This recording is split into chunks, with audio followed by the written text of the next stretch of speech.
AlphaTauri have launched their brand new 2022 car, the AT03. We're going to get straight into my reaction of the renders that they have released in terms of the car and their brand new livery. And then at the end, I'm also going to have a quick chat, as I like to do, about my expectations for the team and their drivers in the 2022 season. So yeah, let's get into what AlphaTauri have released to us. Now, the first picture that I actually want to show you is a livery comparison between their 2022 car and last year's car. Now, the one thing that I kind of always want to keep in the back of my mind is that for some reason, I feel like AlphaTauri, their cars always look better in real life than they do in renders and in pictures that they release to us. I don't know why, but I always just get that feeling. But yeah, they've kind of sort of stuck with the same livery, but they have made actually some, big changes towards the front. It's still kind of similar. They've got some new sponsors and even a brand new kind of phrase, fashion meets function, which is very original by them. But yeah, so at the front, it's kind of similar in terms of white at the bottom with the dark navy blue at the top. That's just what they had last year. But then it kind of changes towards the back where the blue kind of continues, but only kind of in the middle of the car because you still have the white underneath. And also they've kind of, the top of their engine cover is now white as well. And once again, they've inversed the AlphaTauri logo in terms of the color. So now it's kind of that dark navy color on a white background as opposed to last year. Now, it's a weird one. The one thing that I do actually miss from last year is just that kind of little hint of red. I don't know why, but just that pop of the Honda hybrid logo. I actually think that it looked quite nice. I quite like this brand new livery. I'm not a big, the more I look at it actually, the more I think, I'm not quite sure why they kind of made this top part white, to be honest. I mean, maybe they just wanted to kind of switch it up, but yeah, it looks all right. The one thing that I am worried about is the legibility of the number, because the one thing when it comes to, especially actually the AlphaTauri team, not so much the Red Bull team now because of Max Verstappen and Sergio Perez in terms of their helmet, but Yuki and Pierre, I can't tell their helmets apart. It is so difficult to kind of tell them apart sometimes. So the number is kind of everything really. So, and the number looks a little bit difficult to kind of see, but yeah, again, we'll see when the car actually comes out. To be honest, that's, maybe I'm picking on the livery, on the brand new livery a bit too much, but I actually quite like it. I think it's quite neat. They've also got some new sponsors as well with the Flexbox. I'm not quite sure what they do, but I think it's been incorporated quite nicely. Obviously, they're quite prescriptive. It is a clothing brand, kind of Red Bull zone, so it's always they're not going to have kind of free reign on everything, but I think they've done a pretty good job. The other kind of thing that kind of just looks a little bit strange is the kind of diagonal AlphaTauri logo as it follows the lines of the side pod. Now, something kind of similar to the Aston Martin for 2022 is this is the square kind of air intake, which I find kind of interesting. Is that going to be a trend for all of the teams, or is it just kind of just Aston Martin and AlphaTauri that kind of picked up on it? The one thing that I do love, and you can see it kind of better almost in this picture, is this little detail of the Italian flag on the mirrors. I love little things like this. I remember the Alpine last year had the Alpine last year and the Haas as well had the French and the Russian flag on their kind of wing end plate, and I quite like that, and I do actually quite like it on the mirror as well. I think it looks actually quite cool. The one thing that I'm disappointed about, as you can see, this is a picture of last year's car, no more white rims. Oh my god, I love that about their car last year. The white rims was such a kind of iconic feature for the AlphaTauri team, and yeah, I'm pretty sure, I think this is a standard part now, the new kind of design of the wheels. I do wish that they could paint them though, because that was such a cool kind of AlphaTauri specific feature, but yeah, I'm not sure if they're gonna be able to paint these white, but at the moment, yeah, unfortunately, the white rims are gone. That was an iconic era that lasted literally one season. Other than that, again, it's kind of a clean design. I mean, I'm kind of indifferent to it. It's kind of a 5 or 6 out of 10. I gave it a 7 out of 10 actually on Twitter, but now that I've kind of had time to chill out, it's kind of a mediocre design, but I mean that in a good way. It's a solid design. It's not a bad livery. The one thing that I kind of do find funny, especially from this angle, is just how big the AlphaTauri kind of wording is on the front wing. So yeah, and also I've just noticed again also the Italian flag on the wing end plates as well. I quite like that because the team has a strong Italian heritage all the way back to their Minardi days, so I quite like that as well. Now, what also must be said is that this looks like a fairly basic design. It does look like the team might be hiding quite a few things. I mean, especially around the nose. It's very simplistic. I mean, when we see the real cars, when we saw the McLaren and the Aston Martin, there's just little things that you pick up, little holes and little louvers that kind of channel the air, so no doubt they are hiding quite a bit. Now, one feature that I am completely drawn to with all of these brand new cars and comparing them side by side, specifically the Aston Martin, the McLaren, and now the AlphaTauri, is this engine cover area. Now, obviously, we kind of expected, you know, it has kind of like multiple bulges, and I'm really looking forward to reading some technical insight in terms of what's going on here, because it's got obviously the main bulge, which is where the air goes into the engine to cool the car, but it's also got this kind of weird secondary bulge at the top here. Now, I'm not sure if that's down to the brand new kind of, well, not brand new, but the Red Bull / Honda power unit. I think it's badged as the Red Bull power unit now, or if it's kind of down to AlphaTauri's own design. But yeah, it's just really strange. It's kind of vacuum sealed and really kind of tight in terms of the packaging in the middle, but then it bulges back out, and then it's really tight at the top as well. So yeah, just really interesting design. I mean, again, it's all about channeling that air and kind of how they work the diffuser along with the barge boards and everything, because it's so much more restrictive now in 2022. But yeah, I just love to see this variety. It's so good, because the one thing that was worrying me with these rules being so prescriptive coming into 2022 is that, you know, it might lose some of that engineering magic, you know, those unique designs. But to be honest, so far it's been really cool. I mean, again, I'm always drawn to that kind of engine cover, because different teams have had different designs. Of course, if you remember Aston Martin, you know, for them, they had a massive kind of undercar in terms of the engine, but it was quite big and quite bulky on the top. With AlphaTauri, it's got like a little twin design. It's just so interesting and so intriguing. I still don't know. What I'm most excited about is that we are seeing these key differences between cars, and we don't know what's going to be the fastest one. You know, has Aston Martin really got it right, or have they got it wrong? Is AlphaTauri once again going to be a really strong contender in that midfield? Yeah, there's just so much excitement, and I love to see all of the different kind of designs that the teams are coming up with. But other than that, that is pretty much my reaction to the brand new AlphaTauri, the AT03. I do like the car, I do like the livery.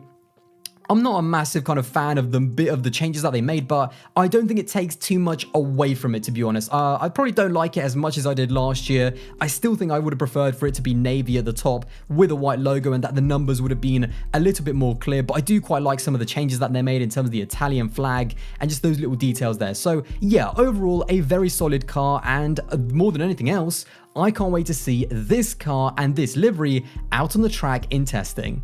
Now, in terms of AlphaTauri for 2022, they're a really interesting team to talk about, because they're not a team that you kind of associate with being an up-and-coming team that's going to, you know, really go places, maybe challenge for titles, maybe challenge for consistent podiums in a few years. They really do seem like a team that's just kind of confined to the midfield, but it almost seems wrong, and it seems kind of bad to talk about them in that light, because especially last year, they had a fantastic car, but even, obviously, they're never talked about with the likes of McLaren or Ferrari, and even with the likes of Aston Martin and Alpine, who they actually beat last year in terms of they had a better car. They didn't actually beat Alpine in the championship, but their car last year was certainly better than both of those teams. But it's a weird one. I feel like it's something that actually Scott Mitchell from the race, I remember reading an article, and he called them kind of the best underachieving overachievers. And I really do, the more I thought about it, the more I kind of got it, because they are an overachieving team. This is, again, they're not as big as Aston Martin, they're not as big as Alpine, and yet they did build a really good car last year. But again, there's just so much things about the team that, in terms of on an operational level, their strategy is not great. It's not always the best. The drivers, I mean, Pierre Gasly did a great job, and we're going to talk about Pierre in just a second. He did a great job to get a massive amount of points and really kind of get as much as he could out of that car, but the other side of the garage with Yuki Tsunoda really struggled, and that's why, even though they are an overachieving team and have done such a great job, especially last year with the car that they designed, they still underachieved with the package that they had. So that's why they are kind of the best example of the greatest underachieving overachievers, and it's kind of, yeah, it's a really kind of strange dynamic. But yeah, as far as the team, I think just improving that team operationally. How many times did we see Pierre Gasly? I think even especially in Russia, I remember he was really critical of the team and some of their strategy, and I totally get that frustration, because this team last year, I think with two like proper solid drivers actually getting the most out of it, or even two Pierre Gaslys is probably the best kind of explanation that I can give. I think they could have pushed the likes of Ferrari and McLaren a lot closer, and they definitely should have finished at minimum 5th in the championship, and they didn't. So yeah, there's a lot of kind of really big problems over there in terms of the drivers, Yuki Tsunoda in his rookie season not getting the most out of that car, and even just the way the team is ran is not always the best, and sometimes it makes the job more difficult for the drivers. So certainly on that side, that's why they are a midfield team, and even if they come out with a good car, there's things behind the scenes that need to be improved. Now, in terms of the drivers, I mean, look, Pierre Gasly, I did make actually a video about Pierre Gasly a few weeks ago, so definitely go and check that out, where I kind of talked about his future in Formula 1, so I went a lot more in depth, but he seems like a driver that's just kind of there in terms of he's doing such a good job, but he's too good for AlphaTauri. I mean, let's just say it how it is. He needs to go somewhere else, but I feel like all of the doors are just not opening for him. There doesn't seem to be a natural fit for Pierre Gasly to kind of make the next step in his career. He had a fantastic bounce back season in 2019, or 2020, I should say. He had a good kind of end to 2019 when he was actually, you know, when he left Red Bull and went back to Toro Rosso, and once again, built on that in 2021, but he's now too good, and I feel like I feel like now he's almost stopping some of that other Red Bull talent from getting a chance in Formula 1. There are so many Red Bull juniors in Formula 2 just waiting for their chance, and Pierre is too good for AlphaTauri. I mean, we want to see him in a top team, and he himself has said that he wants to be in a top team. Now, the problem there is that there's not a lot of seats in top teams. Ferrari, in my opinion, is going to be very, very tricky. Mercedes, maybe when Lewis leaves, but we don't even know when that's going to be. I don't think Red Bull's the right place for him. I've said that over and over again. McLaren, maybe if Daniel Ricciardo struggles, although, again, that's more down to Daniel Ricciardo, and if he delivers in 2022, then there's nowhere to go for Pierre Gasly. So, yeah, he's got some interesting times ahead. We know he's going to do a good job. Pierre Gasly, I think he's risen to that level where I don't think he's nailed on for, like, world champion. If you put him in a world championship car now against the likes of Max Verstappen, Charles Leclerc, and Lewis Hamilton, I wouldn't say that he would be a championship I wouldn't say that he would win it, but he is definitely now a caliber of driver where if you put him in a race-winning car, I think he could genuinely get, 2 or 3 or even 4 race wins in a season. I think he could do a very good job, and if he had the right team around him, which I don't think is AlphaTauri, because AlphaTauri, if we're being honest, they have a ceiling. They're not going to be a consistent race-winning team. They just don't have the resources for that, as good as they are. And yeah, it's a weird one with Pierre Gasly. It seems like he's just got to stay there, keep on delivering, keep on getting the most out of what he's given, because he's doing a great job. He doesn't have the most difficult of teammates, and yeah, I feel like he's just stuck a little bit. But I mean, I feel like I'm calling grass green, but he needs to leave that team. I think I've said it even in 2020, and especially in 2021, I think he needs to leave that team at the end of the season and kind of start building roots in another team. But what that other team is, yeah, I mean, only he really knows. However, his teammate, Yuki Tsunoda, I'm a big Yuki fan. I loved Yuki so much, but he was bad. I mean, the thing is, people talk about, Bahrain, his first ever race. I mean, how amazing was it? It was all right when I actually look at it. I mean, for a debut, it was okay because, again, remember the car that he was driving. He was driving a very good car. I jumped hard on the Yuki Tsunoda hype train. I'll admit it. I'll absolutely admit it. And it was terrible in every single way.